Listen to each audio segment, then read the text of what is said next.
آپ کیوں اپنے مستقبل کو لے کر پریشان ہیں؟ اپنا مستقبل دیکھا ہے؟ کیا آپ نے اپنا مستقبل دیکھا ہے؟ نہیں نا، تو پھر آپ یہ کیسے سوچ سکتے ہیں کہ آپ کا مستقبل اچھا نہیں ہوگا؟ جس کا علم آپ کے پاس ہے ہی نہیں، اس کے بارے میں برا کیوں سوچنا؟ مستقبل میں سب اچھا بھی تو ہو سکتا ہے، تو پھر ہم برے کی ہی توقع کیوں رکھتے ہیں؟ غیب تو اللہ کے ہاتھ میں ہے، اور اللہ جو چاہے کر سکتا ہے، تو کیوں نہ ہم بھی اس سے خوبصورت گمان رکھیں؟ جو وقت ابھی آیا ہی نہیں ہے، اس کے بارے میں سوچ سوچ کر خود کو مت تھکائیں۔ وہ معاملات اللہ پر چھوڑ دیں جو اللہ کے علاوہ اور کوئی نہیں جانتا۔ اسے ہی توکل کرنا کہتے ہیں۔ آپ ابھی سے ہمت ہار گئے؟ ابھی تو تم نے اللہ کے کن کے کرشمے دیکھنے ہیں۔ جانتے ہو جب اللہ کسی کے لیے راستے بناتا ہے تو قدرت کی ہر چیز اس میں حصہ لیتی ہے، زمین بھی، آسمان بھی، پھول، ہوا، یہ سارا جہان اللہ کے کن کو فیکون کو مکمل کرنے کے لیے۔ جانتے ہو اللہ کا کن کس انسان کو ملتا ہے؟ اس انسان کو جو پرہیزگار ہو، جس نے اللہ کے لیے اسے چھوڑا ہو، جس سے اللہ نے منع کیا ہو، جو اپنے اللہ کی سنتا ہو، بغیر کسی سوال کے اپنے اللہ کے ہر حکم پر اپنا دل وجود جھکایا ہو۔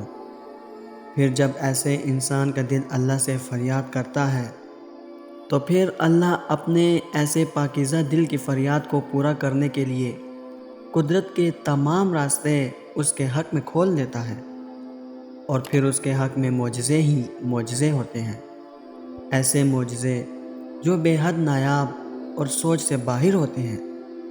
کیا پوچھتے ہو معجزے کدھر رونما ہوتے ہیں؟ اللہ رب العزت کن کس پر کہتا ہے؟ تو ذرا خود کی طرف نظر دوڑاؤ۔ کیا تمہاری تخلیق سے بڑا بھی کوئی معجزہ ہو سکتا ہے؟ کیا تمہاری رگوں میں دوڑنے والے لہو کا دل کی دھڑکن سے مربوط ہو کر زندگی کی نوید بننا بھی معجزہ نہیں ہے؟ کیا بن مانگے تمہیں اتنا عطا کرنا اس کی کرامت کا حصہ نہیں ہے؟ کیا تم رات سے دن کا نکلنا نہیں دیکھتے؟ کیا مٹی جیسی حقیر چیز سے تمہارا بننا اور پھر تمہیں کائنات میں سب سے زیادہ افضل رتبے کا مل جانا اس کے قدرت مند ہونے کا ثبوت نہیں ہے کہ وہ جس کو چاہتا ہے اپنی رحمت سے خاص کر دیتا ہے؟ یاد رکھو، معجزے روز ہوتے ہیں اور ہر جگہ ہوتے ہیں، بس اللہ رب العزت تمہیں تمہاری دعاؤں کے ذریعے ہی آزماتا ہے۔ وہ تاخیر اس لیے کرتا ہے کہ تمہارا یقین دیکھ سکے۔ وہ تمہیں ناممکن کے وسوسوں میں الجھاتا ہی اس لیے ہے تاکہ تمہیں ممکن کی کیفیت اس کی جانب کھینچ کر لے جائے۔ کن سے فیکون کی ہر کہانی پختہ یقین رکھنے والے ہی مکمل کرتے ہیں، اور بے یقینیوں کے لیے معجزے رونما نہیں ہوتے۔ جب اس کے حکم کے بغیر تو ایک پتہ بھی نہیں ہل سکتا، تو تمہارے ہاتھوں کا اس کے روبرو اٹھنا کیسے بے وجہ ہو سکتا ہے؟ وہ جب تمہاری دعا کو قبولیت کے لیے چن لیتا ہے، تب وہ تمہارے دل میں دعا کا خیال بھی خود ہی ڈالتا ہے۔ تم سوچتے ہو کہ جو مانگ رہے ہو وہ کیسے قبول ہوگا، اور وہ تمہیں خبر ہی نہیں ہونے دیتا کہ اس نے تمہیں ہی تمہاری دعاؤں کی قبولیت کا وسیلہ بنا دیا ہے۔ تم نصیب سے اور وقت سے لڑتے رہتے ہو، یہ سوچے بنا ہی کہ نصیب کے لکھنے کا اختیار تو اللہ رب العزت نے تمہیں دے رکھا ہے کہ اپنی دعاؤں سے جب چاہو جو چاہو بدل ڈالو۔ تمہاری دعائیں ہی تم تک وہ سب لے آتی ہیں جو تمہارے نصیب کا حصہ بھی لکھا نہیں ہوتا۔ جو دعا چاند کو دو ٹکڑوں میں تقسیم کر کے اپنی جگہ سے سرکا سکتی ہے، تمہیں لگتا ہے کہ وہ تمہارا مقدر نہیں بدل سکتی۔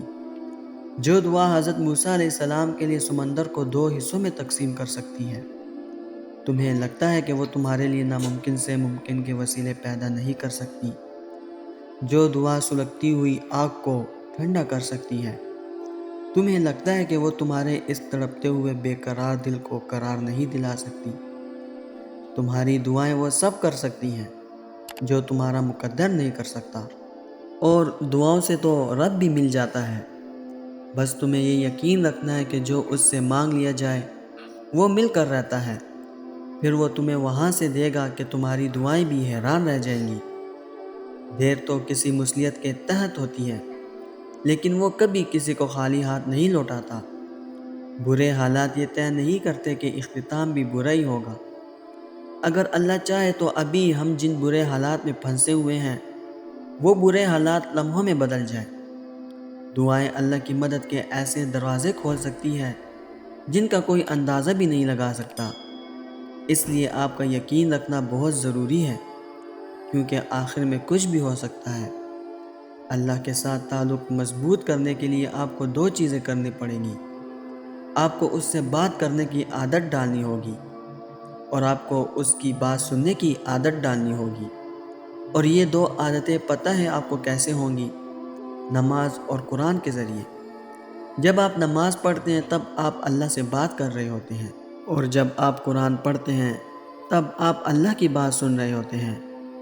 آپ پوچھ رہے ہوتے ہیں نا کہ ہم کہاں سے شروع کریں، کیسے اللہ کے قریب جائیں؟ تو یہ رہا آپ کا جواب، نماز اور قرآن۔ اللہ سے دعا کریں کہ وہ آپ کو ہدایت پر لے آئے، اور نماز اور قرآن کے لیے آپ کے دل میں محبت ڈال دیں۔ وہ ضرور آپ کی مدد کرے گا، وہ ضرور آپ کو اپنی محبت عطا کرے گا۔ آپ کا ایمان کتنا ہی کمزور کیوں نہ ہو جائے، مگر آپ نے نماز کبھی بھی نہیں چھوڑنی، کیونکہ نماز ہی اس دنیا کی سب سے محفوظ ترین پناہ گاہ ہے۔ فوراً سے نہ صحیح، مگر آہستہ آہستہ یہ آپ کا ایمان مضبوط کر دے گی۔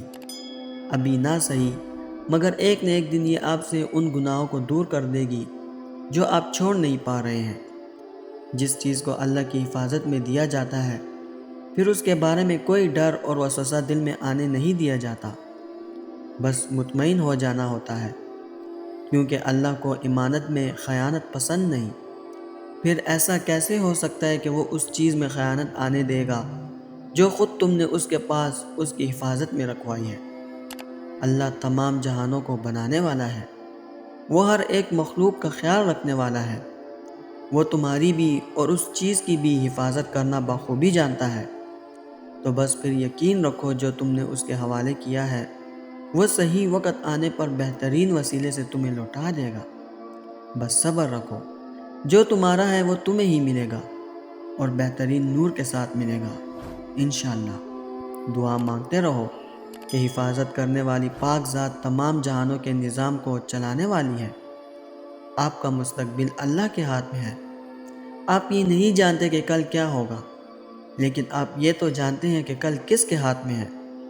ہم مستقبل کو تو نہیں جانتے، لیکن مستقبل لکھنے والے کو تو جانتے ہیں، جو ہمارا رب ہے۔ تو بس اس پر توکل کیا کریں، کسی بھی کل کی پریشانی میں اپنا آج ضائع نہ کریں۔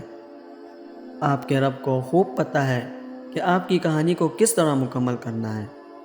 آج کے لمحے کو جئیں، آج کو خوبصورت بنائیں۔ جس نے آج آپ کو تھاما ہے وہ کل بھی آپ کا ساتھ نہیں چھوڑے گا۔ وہ آپ کا رب ہے جس کو آپ کی پرواہ ہے۔ سبحان اللہ۔